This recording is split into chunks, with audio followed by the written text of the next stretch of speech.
శిశు 1 hour 31 minutes run టైంతో 2022లో release అయిన ఈ మూవీ శిశు పార్ట్ 2 రోడ్ టు రివెంజ్ చూసిన తర్వాత ఫస్ట్ పార్ట్ చూశాను. మూవీ నాకు నచ్చింది గైస్. కానీ ఈ మూవీ ప్రస్తుతం సోనీ లైవ్ లో ఓన్లీ ఇంగ్లీష్ లో మాత్రమే అవైలబుల్ గా ఉంది. ముందుగా శిశు అనే పదానికి అర్థం ఏంటంటే ఎన్ని కష్టాలు వచ్చినా శత్రువులకు లొంగిపోకుండా ముందుకు వెళ్లే తత్వం అనే అర్థం. ఈ మూవీకి మెయిన్ స్ట్రెంత్ కూడా ఇదే. ఇక ఈ సినిమాలో మాటలు తక్కువ, యాక్షన్ ఎక్కువ. స్టోరీ ఏంటంటే ఈ స్టోరీ రెండో ప్రపంచ యుద్ధం చివరి రోజుల్లో జరుగుతుంది. ఫిన్లాండ్ అడవుల్లో ఒంటరిగా జీవిస్తున్న అటామీ కోర్పి ఒకప్పుడు అతను భయంకరమైన ఆర్మీ కమాండో. యుద్ధంలో తన ఫ్యామిలీని కోల్పోయిన తర్వాత ఒంటరిగా గోల్డ్ మైనింగ్ చేస్తూ జీవిస్తుంటాడు. ఒక రోజు అతనికి పెద్ద మొత్తంలో బంగారం దొరుకుతుంది. ఆ బంగారాన్ని తీసుకుని డబ్బుగా మార్చుకోవాలని బయలుదేరతాడు. కానీ మధ్యలో దేశాన్ని విడిచి పారిపోతున్న నాజీ సైనికుల ఫోర్స్ అతని దగ్గరున్న బంగారాన్ని తీసుకోవడానికి ట్రై చేస్తారు.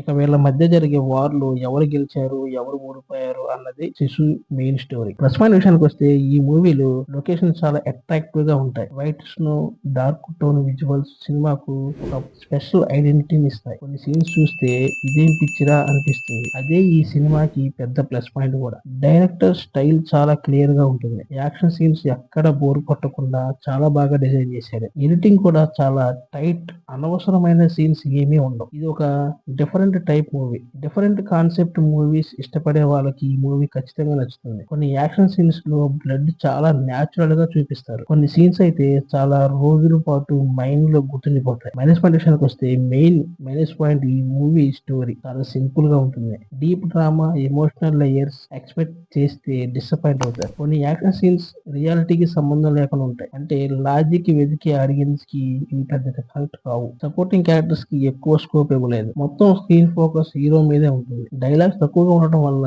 కొంతమందికి స్క్రీన్ ప్లే స్లోగా అనిపించవచ్చు. మీకు full raw action, powerful hero role, stylish visual system అయితే శిశు ఒక మంచి చాయిస్ అవుతుంది. కానీ deep story, emotional drama, love track, family entertainment లాంటి కమర్షియల్ ఎలిమెంట్స్ కావాలంటే ఈ సినిమా మీకు నచ్చదు. స్కిప్ చేయడం బెటర్. ఈ మూవీకి నా రేటింగ్ 3.5/5. ఈ రివ్యూ మీకు నచ్చితే ఒక లైక్ చేయండి. ఇలాంటి మూవీ రివ్యూస్ కోసం మన ఛానల్ ని సబ్స్క్రైబ్ చేయండి. Thanks for watching.